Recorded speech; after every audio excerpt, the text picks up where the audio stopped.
Cities.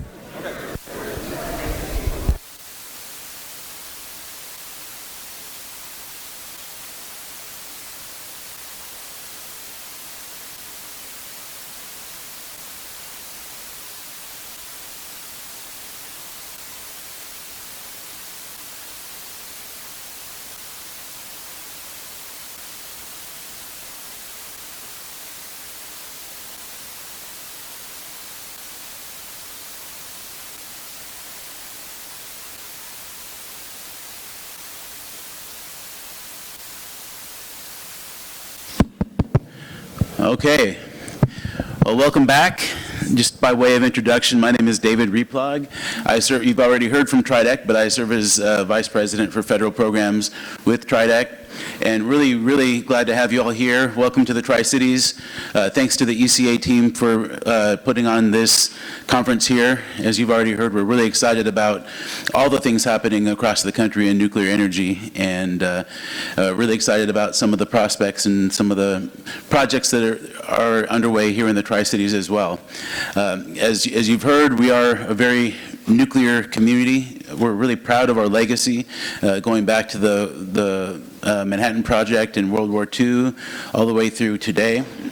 One of the things that kind of demonstrates that is if anybody is able to stick around on Friday afternoon, if you have some free time, you could catch if you need take a cab, you could take a rad cab from the hotel here, the rad cab, to Atomic Ale House and get a Half-Life Hefeweizen, and then maybe go bowling at Atomic Lanes. And if you want to, then you can go and watch a Richland Bombers sports game or something that evening. So that kind of speaks to the pride and the legacy that we have in our community of the history that we have with nuclear energy.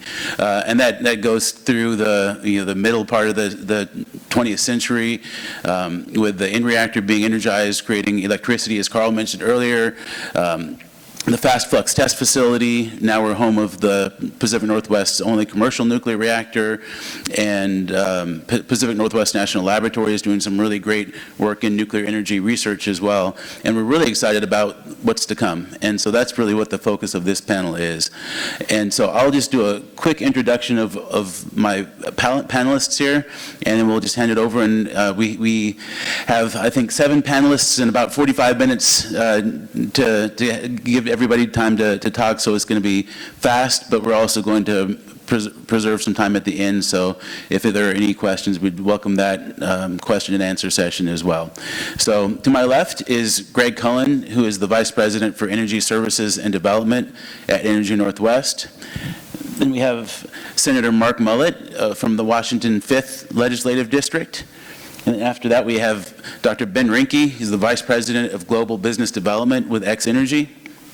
And then we have Mr. Sean O'Brien, who is the Executive Director for Energy Forward Alliance. And then we have Mr. Nick Bumpus, who's the President of the Central Washington Building and Construction Trades Council. And then Mr. Bob Freeman, who's the Chief Growth Officer for Fuel for Framatome. And last but certainly not least is Diane Howard, who is the Executive Director of the Port of Benton and Washington Vertical. And so with that, I will hand it over to Greg, and he can share a little bit about what Energy Northwest is working on. All right. Thanks, David. Energy Northwest, if you don't know, is a joint action agency, a public power joint action agency located here in Richland, Washington, here in the Tri-Cities. We basically provide programs, energy-related programs and services and projects for public power utilities.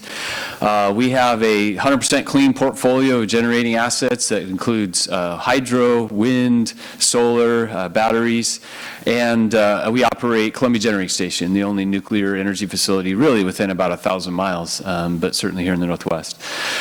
We have been involved really because of our being the only nuclear operator. We've been involved really in the exploration and sort of helping, the potential development of new nuclear since about 2010. And back in 2019, we commissioned a study that looked at, well, if we're going to decarbonize the system, what's the best way to do that? All the other studies that we had seen did not not use new nuclear as an option or provide the models new nuclear as an option. About the same time we commissioned our study, Washington passed the Clean Energy Transformation Act, saying that we would be 100% clean our electricity by 2045. So we were able to incorporate that into our study. And so in January of 2020, our study basically came out showing that a system, if you look at things from a system-wide perspective, a 100% clean system is the least cost system is one that includes significant amounts of nuclear because of its clean, baseload, firm attributes that have been talked about quite a bit today. With that, associated with the CETA legislation, we began to more earnestly explore bringing new nuclear to the Tri-Cities here. We're partners in both of the Advanced Reactor Demonstration Program projects that were talked about earlier by Dr. Goff. We have been focused on driving forward to build an XEnergy project here in the Tri-Cities. And I will tell you that another topic you've heard a lot about today, right, is the data center power needs and the growth. I like to tell a story a lot about being at a meeting last fall with a representative from Microsoft there, and he put up a chart showing the exponential growth curve in data center over the last 20 years. And he said that he asked someone in the company, well, what's going to happen when you add AI on the top of that? And the individual said, put your pencil on that last dot and then just draw a line straight up into the air. And so I'll just tell you that we are seeing the conversations with big tech companies get very serious about their realization that if they expect to have the power for their data centers, they're going to need to invest in technologies like this. And we're having very serious conversations about them helping launch a project like ours. And so that's exciting because what that does is allows us to build a real collaboration where companies like that are much better able to take on those early costs and risks that Mike Squires talked about earlier, are going to then pave the way for utilities to come along and jump in when the costs and the risks come down a little bit. So I'll just tell you, I believe we will be building a nuclear project here in the Tri-Cities, and we'll be moving ahead in earnest very soon on the backs of tech companies.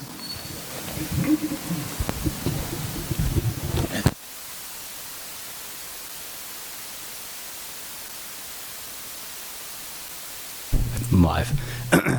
Thanks. I'll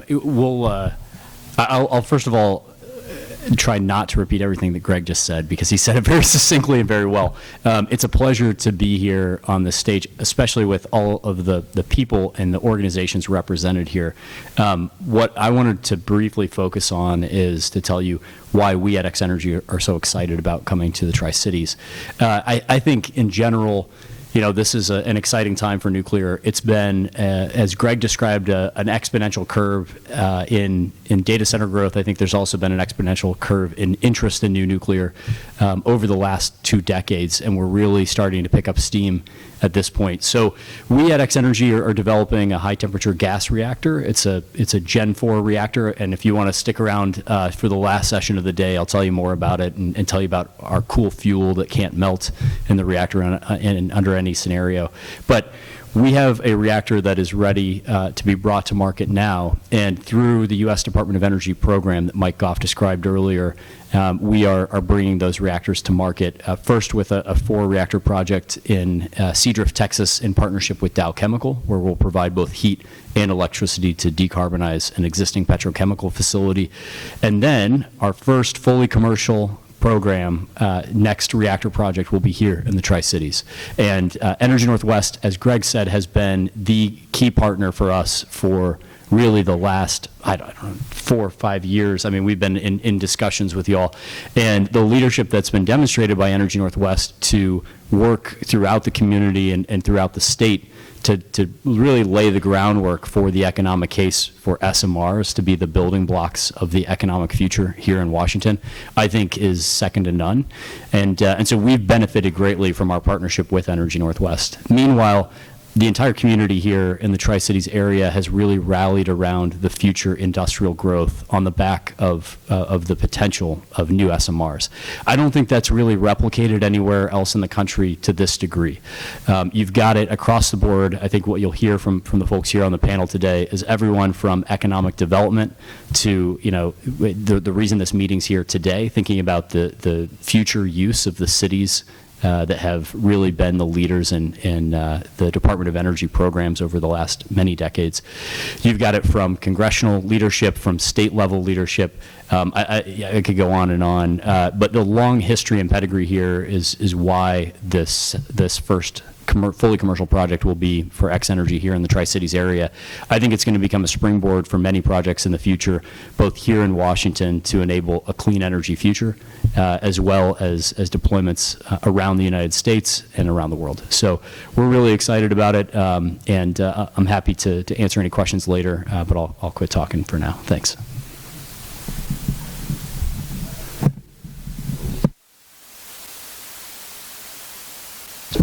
Does that work? All right, here we go. I'm Mark Mullen. I'm the state senator from Mid-Squad. My primary role in the Senate here in Washington is I chair our capital budget, and as a capital budget chair, I feel like I'm always on a quest to draw down federal dollars to our state whenever possible. So this is sort of, I don't know, it was a little bit of random luck. I was at a meeting in January, the first couple weeks of session this year, where the public utility districts, Energy Northwest, had a representative at that meeting.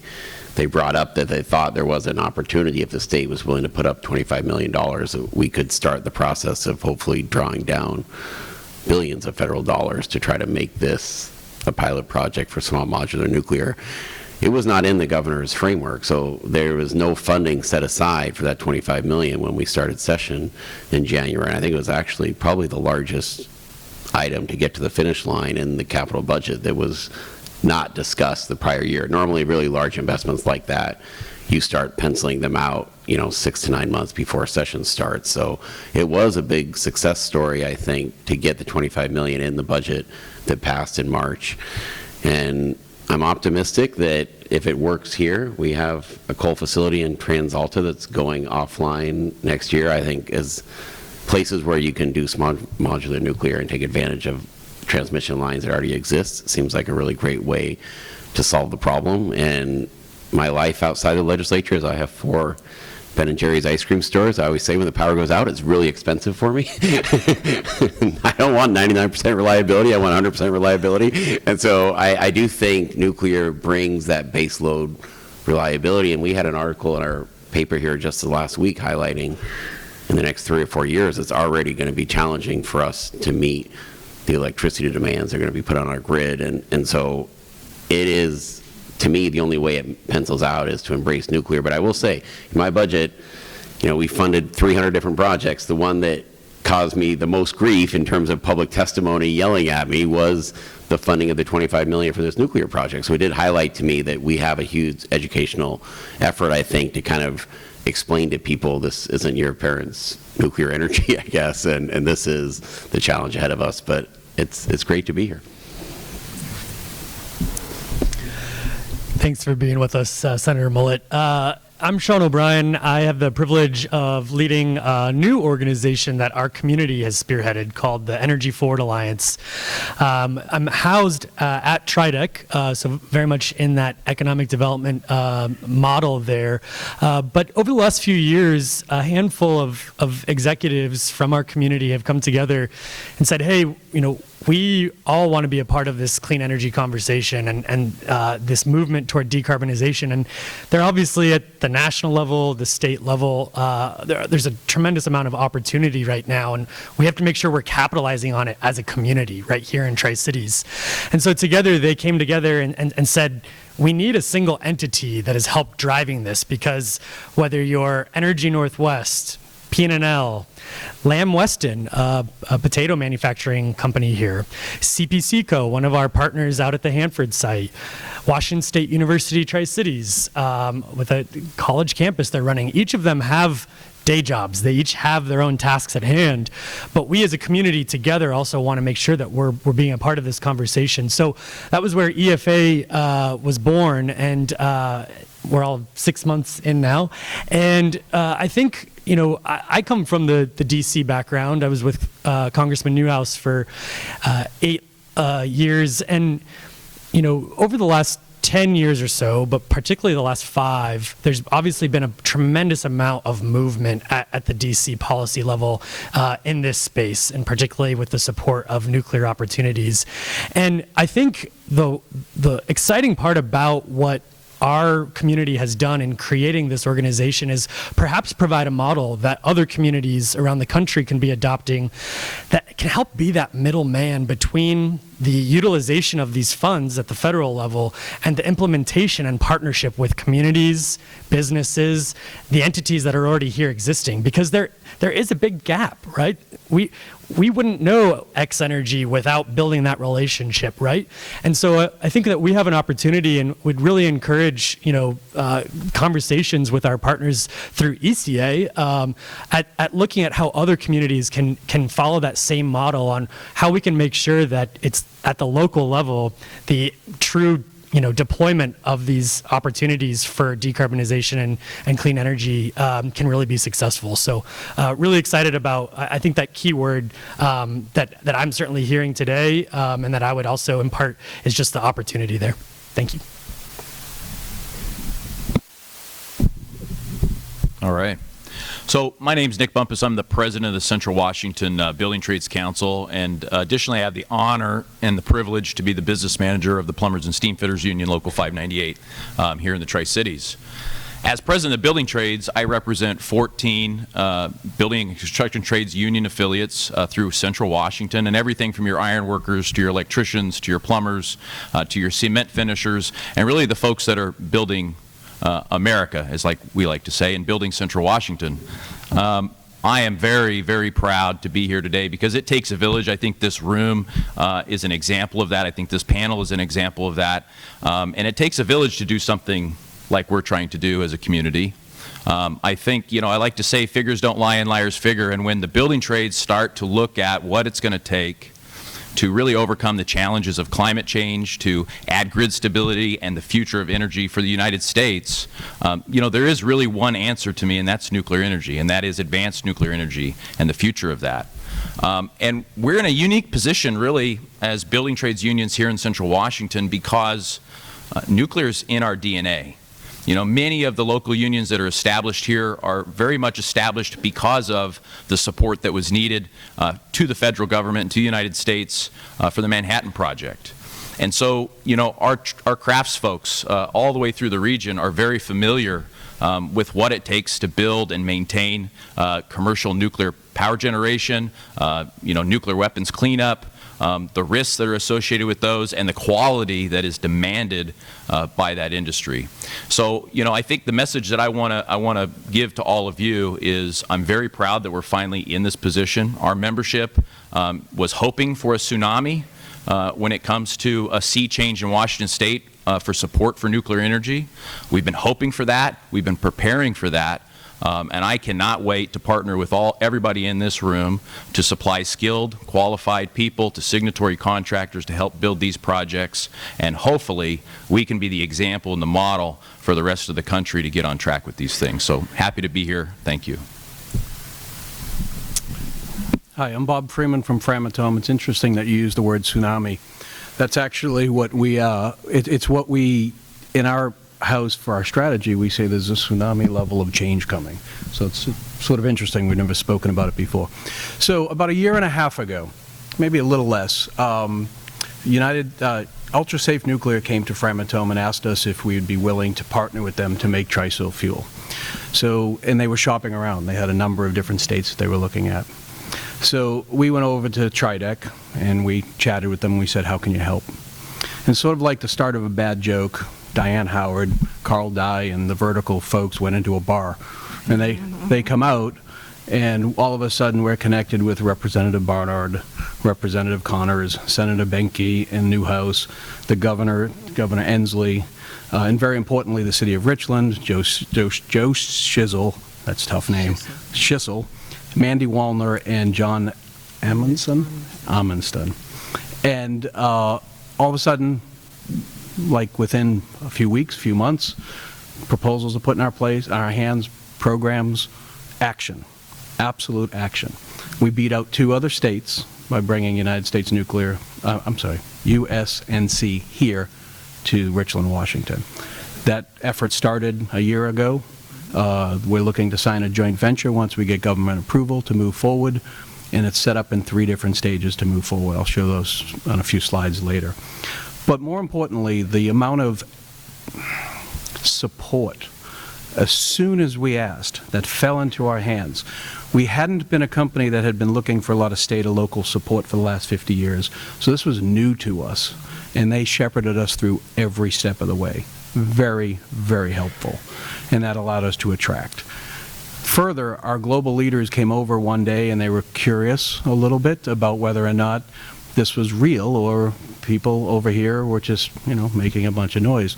Again, the whole community rolled out an event of just communication and support that when we went back, out of all the 12 facilities we have worldwide, the leadership basically anointed Richland, Washington as a center of excellence for advanced fuels. So there's a question earlier about who is supply chain. We are supply chain, and we will be bringing it to Washington State. There's no doubt about that. In addition, I guess, what Mike Goff talked about a little bit earlier regarding the Department of Energy, if you could put the slides up.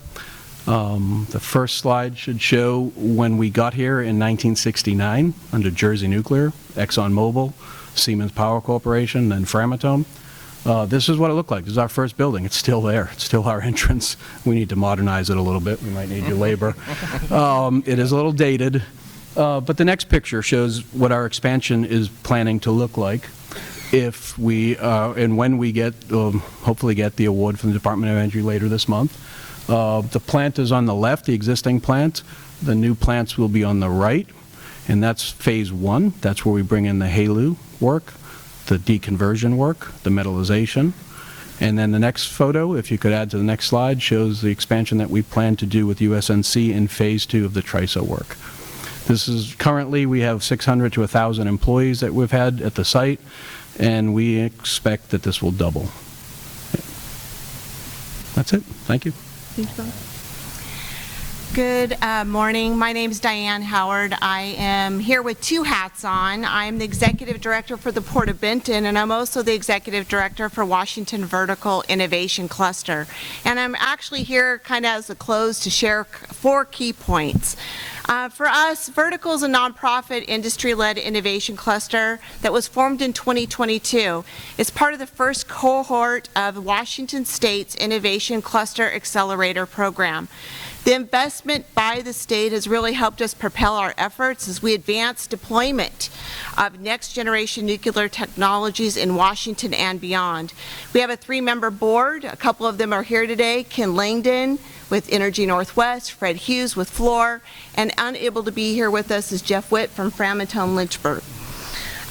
Second point is our cohort is creating an industry-led ecosystem to shore up and deploy domestic U.S. supply chain and solve other challenges that are barriers to widespread deployment of next-generation nuclear technologies in the United States. And here in Tri-Cities, now flipping hats to my port hat, Vertical, the Port of Benton, really drive economic development, and we're collaborating with our partners, the City of Richland, as well as our other local partners to build this place right here, the Northwest Advanced Clean Energy Park in Richland. Part of that effort is the park is part of the city, the port, and Energy Northwest property that was transferred by the Department of Energy. And we have a vision here as far as in Northwest Advanced Clean Energy Park. That vision, though, really is just north of, across the street from Framatome. And north of that is 19,000 acres. It's also part of the DOE Clean Up to Clean Energy vision. And so we have in our park right now, between port and city, and Energy Northwest, about $4.5 billion of industrial projects that are, and 1,000 jobs that are either under contract or pending coming forward in the next couple of years. And all of that wouldn't be but for the investment of the state and the support of the state and the Department of Energy. So I just want to wrap up here and close and thank the leadership of the Port of Benton, the City of Richland, Vertical, founding members, Framatome. And I'd also like to take a moment to thank the state for their investment. It's the support of our partners, labor, industry, and the leadership of Energy Northwest and XEnergy to really help drive their project, as well as many others, forward to meet the needs of our state and of our nation. And it is really clear, I hope that you've heard this morning, that not only Washington, but Tri-Cities is open for advanced reactors as a part of our clean energy future. Thank you.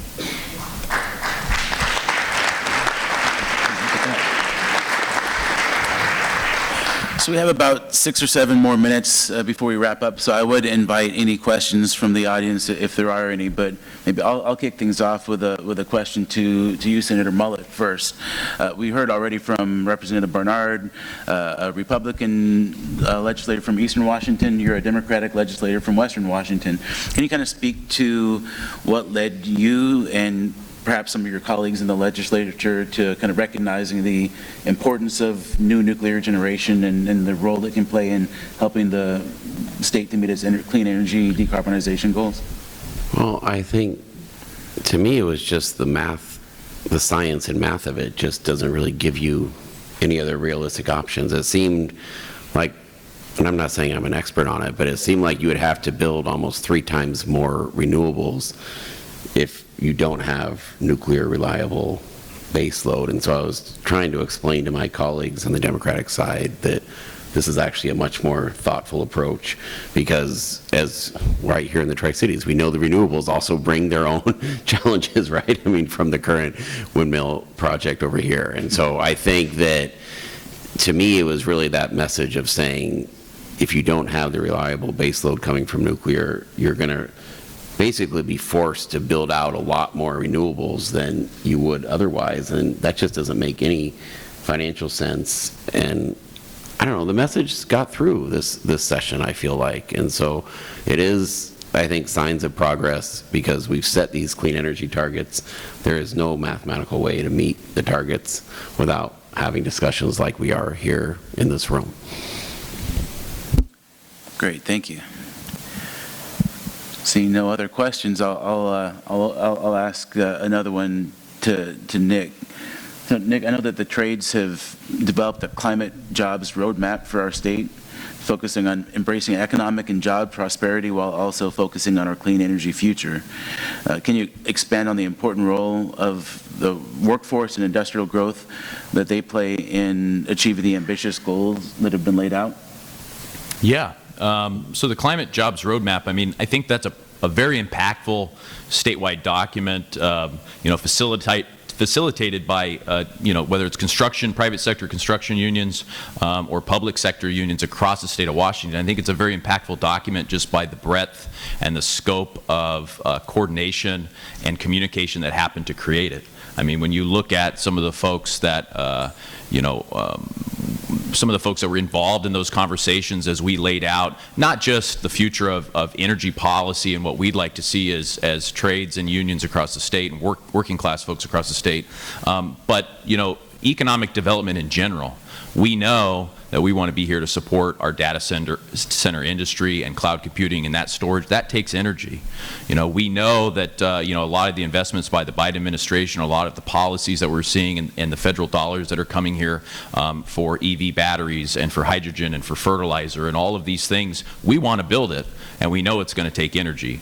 So I think that climate jobs roadmap that was developed across the state brought together folks from every corner of our economy, every corner of our education system, and tried to be very thoughtful, very thoughtful about what the future workforce is going to be doing and how it can support just the overall future health of the state of Washington. And, you know, when it comes to Tri-Cities specifically as part of that, I mean, you know, it doesn't take a genius to see that east of the Cascades, there's a lot of open land, there's a lot of water availability, and there's a lot of opportunity for industrial growth. And so whether it's the power that we need for the industry or the industry here, we're here for it, and we're here for more apprenticeships and more jobs and more opportunities for working class people. So I think it's a great document. Go ahead. Oh, yes. Thank you, everyone.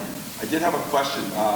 Over the last 4 years, there's been a 17-point increase, both on Democrats and Republicans, in support of nuclear power. It just seems kind of magical that this would happen like it did over the last 4 years. Does anyone have kind of an explanation for that kind of change that's behind it, outside of, obviously, you know, the good work that all of you have been doing? Yeah, I'll start. I just think, I think Senator Mullet covered it, right? It's the decarbonization conversation, and it's the math around trying to achieve that and maintain affordable and reliable power, right? So it goes back to what I said the results of our study said. Quite frankly, it's incredibly expensive to think about trying to build an entire system on renewables and batteries alone. It's just incredibly, incredibly expensive, and you still struggle with the ability to have the reliability. So those conversations, as Senator Mullet said, are having an effect. If people are serious about decarbonization, they have to start getting serious about nuclear, and it's working. I would only add that the opposition has also quieted down after decades of nothing being achieved. The voices are a little less, which allows politicians and others to do what needs to be done. Yeah, I'll add a slightly different perspective. I agree with what has been framed up so far, but I do think that there has been a lot of leadership from groups that wanted to put front and center some of the benefits of nuclear in front of politicians at local, state, and federal levels. And so you've heard Nick very passionately up here talk about what Local 598's doing and what this whole community has done and the opportunity that's available. You've got a tremendous asset in Nick. We've seen him work, you know, and be extremely effective on behalf of this community. But what I saw in a previous life, I worked at the U.S. Department of Energy, and before that, spent a little while on the Senate Energy Committee. And what we saw was, over time, this incredible increase in support for nuclear was being driven by a lot of stakeholders who wanted to put some of those attributes front and center. I think Greg framed up exactly the right case, that you've got economic opportunity and growth enabled by nuclear power because of the reliable electricity. You have a will to decarbonize coming from a lot of customers and the downstream effects of that, including state policies like CETA here. The other thing that's been really tremendously impactful is the national security argument around nuclear was always salient with a certain audience, especially Republicans in Congress. That was a big driver, I think. But after the invasion of Ukraine by Russia, the argument around energy security has rocketed to the top of people's minds. It's amazing what's happened here, but just to put it in context, Japan had the most recent nuclear incident at Fukushima that we've seen, and that was now about 13 years ago, right? 13 years ago, and for the first time last year, public sentiment in support of nuclear crossed the 50% threshold in Japan again. They went above 50% 13 years after a nuclear incident that's right in the minds of the people of Japan. And that's because Japan is suffering the economic effects of not having their nuclear reactors online.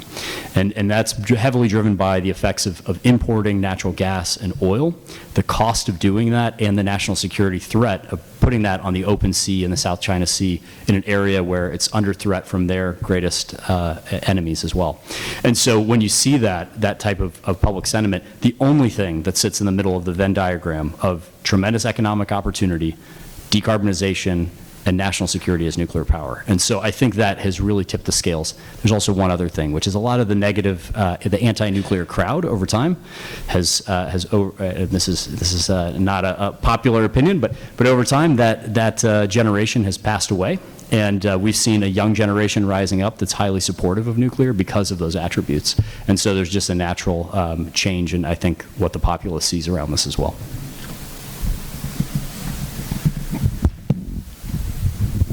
down for short people. So how do you all consider how there will be an equitable distribution of benefits at the local host level and then for the state in general? Is that a conversation that you have in terms of those benefits being shared? What's the approach there?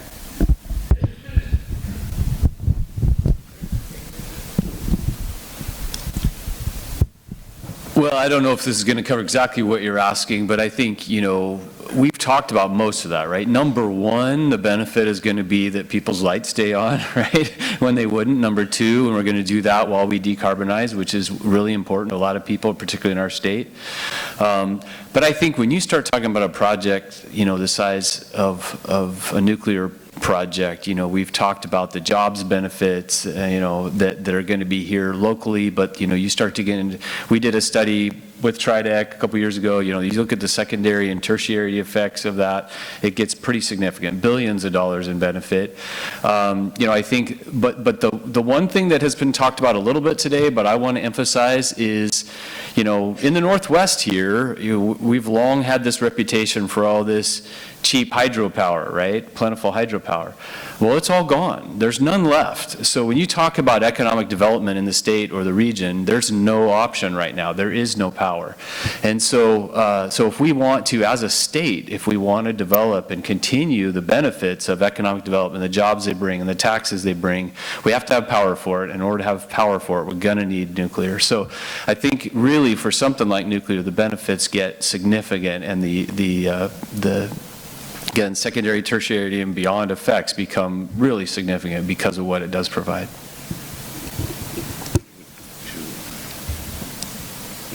One challenge that does help politically is if you can say the power is staying local. I mean, in the state of Washington, I think one poke you get is people say, oh, if you're going to do this in this community, and then you're going to sell all the power to California. And so anything you can do to have that nexus of saying Washington businesses will benefit from this reliability, I do think does help the political conversation in Olympia be more successful. From an economic development perspective, I think it's the alignment as well between nuclear workforce, aerospace workforce, and biotech workforce. We want to retain those jobs in the state of Washington. We want our people and our tradespeople to have work here and be able to come home. So for us, it's upskilling, it's retaining, and I think for us, at the end of the day, that is the most important piece of economic development. That's how we ensure that, and the wages for these jobs are a 3% or 3.1 multiplier compared to other jobs in the industrial sector. So we're retaining good quality jobs, and we're upskilling our existing workforce and providing opportunities at all socioeconomic levels. So for us, that's critical. So I'll add, from a labor perspective, I think now more than ever, and certainly throughout our history, it doesn't really matter your societal standing, your financial class, your race, your creed, your sex.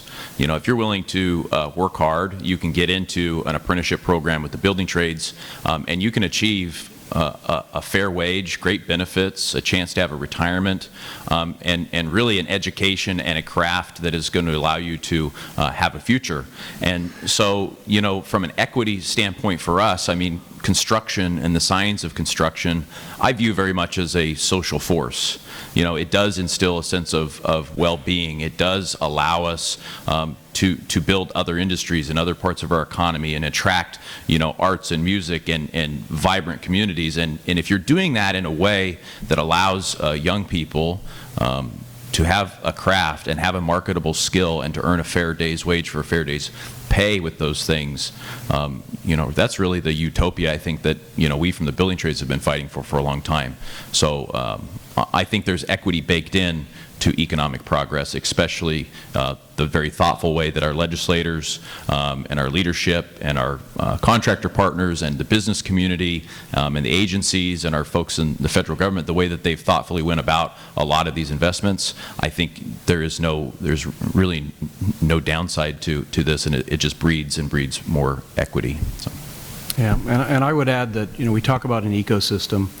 This jobs in nuclear first of all, nuclear is really cool. It's interesting, it's innovative, it's safe.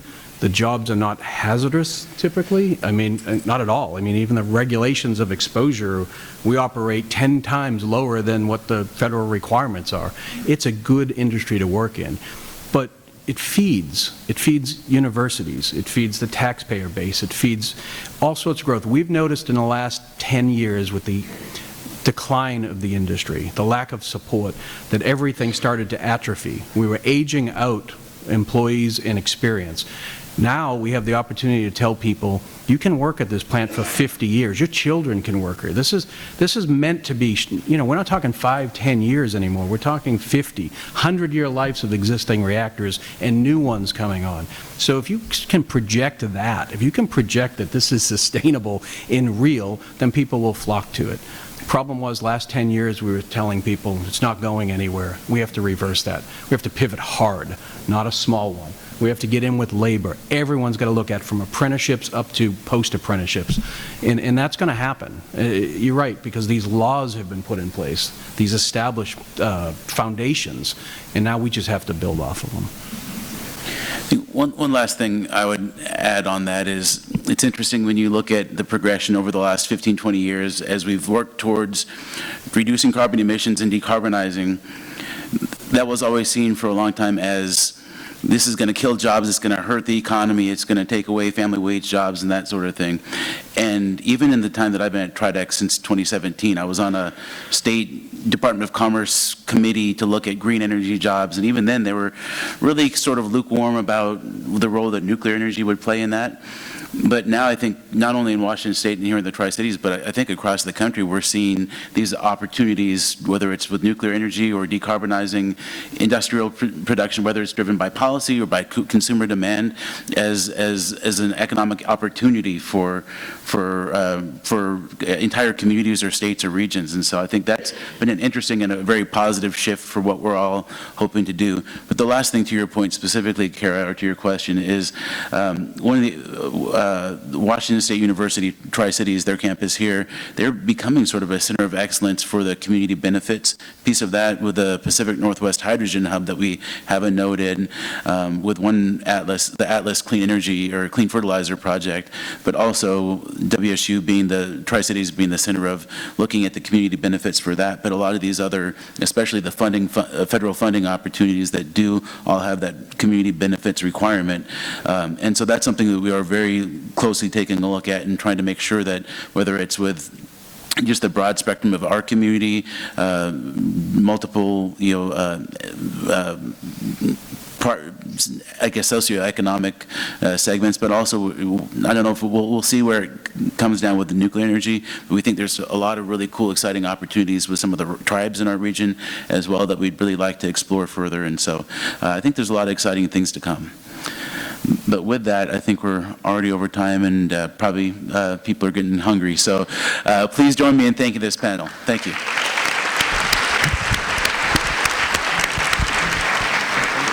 Thank you all. I just want to say the alignment that you can see across the board in the area.